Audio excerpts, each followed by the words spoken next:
ফাঁকলি এসে পড়েছি সকালে। এখন আমি দুপুরের ভাত খেতে বসলাম, তো আপনাদেরকে দেখাই কী কী দিয়ে খাচ্ছি।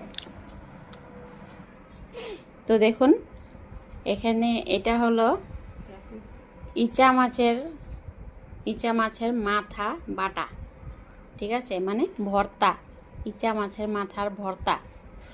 তারপরে এটা হলো ইচা মাছ পেঁয়াজ দিয়ে ভাজা, এটা হলো কাঁচা লঙ্কা, এটা নুন।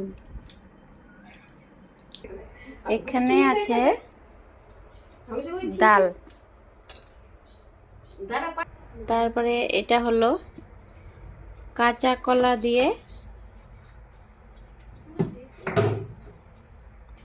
কলা দিয়ে কই মাছ এটা। আর এটা ওই যে ইচা মাছের মাথার ভর্তা। এটা হলো ডাল। এটা হলো আমার সবচেয়ে ফেভারিট পাট শাক, কারণ আমি ওইখানে পাট শাক খেতে পাই না।